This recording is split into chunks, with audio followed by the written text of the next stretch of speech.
Right, hello again guys, part 4. Again, I sincerely apologise for the annoyance of having to keep flicking through each upload and finding a different part, and it is a bit of a pain, but there you go, that's what you get for having a rubbish computer. So anyway, I'll go into what I was saying before in a bit more detail. It was very hurried and rushed. So as I said, what I'll do here is I'll run the matchsticks to the edge of here, but I'll leave myself about an inch gap. I'll run all the way down to the bottom there with the Jarvis brick walling, which will add a sort of effect to that. And all of this area is going to be Artex, like I have on the TMD over there. So I'll paint it grey in here, and it'll insert, and that'll all be Artex and grey in here. Then I'll probably run from an angle and then in there with Artex as well, so it'll be all grey. What I'll do here, because I have a good idea for a feature, or I think it's a good idea, I'll have a bit of a space about this big, ramp the Artex down with a file so there'll be no walling, use the Pico lineside kit and make it almost a silver metal gate to pop in there, because I'm going to, for those who read the Hattons magazines, one of the earlier issues, which was probably maybe the last, or probably this April I believe it was, and they had the big low loader trucks in there. So what I was going to think about doing, buying one and strapping the 58, which I haven't used for God knows how many years, because frankly it's a very old early 90s Hornby model, so it's not very good, it doesn't run very well. So I'll make a bit of an effect of that, and I'll pop that here, and then you can obviously have the exit here for a bit of realism. So as I said, I'm going to make this something a little bit more special, and over there I'll maybe put a silo or something, and with the AED Potter's Yards written across it in a nice banner. And as you can see, the town scene's slowly developing over there. Two houses, they're the Hornby Scaledale, I believe, yeah, Hornby Scaledale ones. So as you can see, I'll bring you a bit of a closer look into them when I've got a bit more done, because a lot of them still need a lot of progress. Obviously the builder's yard taking effect very nicely.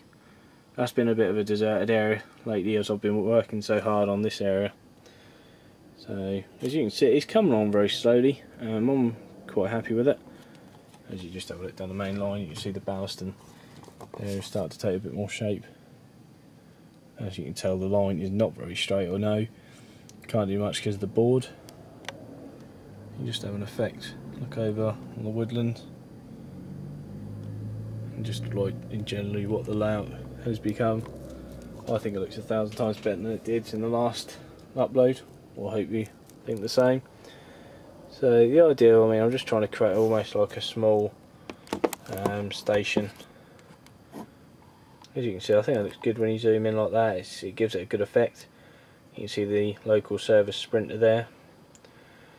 So also what I am going to do across this point here, as you can see, there's obviously areas like Sizewell. I know this is nothing to do with the Sizewell area. They have the gate, like a security gate. I always loved that idea, so I might put one across here, or make one myself out of a few sheets of metal, because they're very easy to make. Probably make one in 20 minutes. Just run across here like that, so they can open and close. The loco can run off and sit in the terminus when loading's occurring. So I know stuff like that does happen in Midland Towers, they do take the loco off. So I know it's not been the best of layout updates, but as long as you get an idea of where I'm going with the layout, I'm very pleased with what I've done. And again, if people who view it or who have YouTube accounts, please leave comments, because I do like to have feedback and like to, see what your suggestions are, how you do something slightly different that I've done it.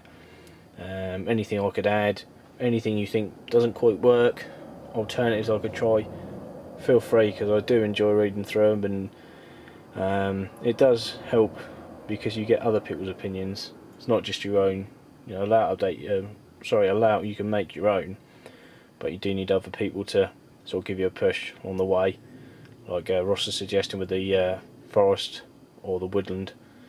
you know, probably wouldn't have thought about doing that. So that's a perfect piece of advice there which you could take into account. So it's always best to give someone a little, here's my opinion, or you could try this. It does help, because in the end it's a layout that you can either make your own.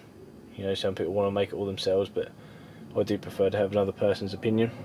So thank you again to everyone for watching. I'll bring you an update probably a week or two when I've got the car park sorted and I've got some more static grass and a bit more scenery done.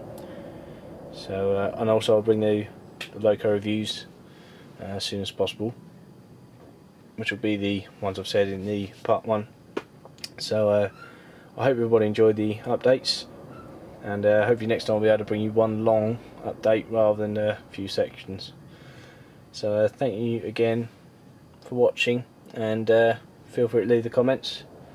So I'll see you next time. Thanks again for watching.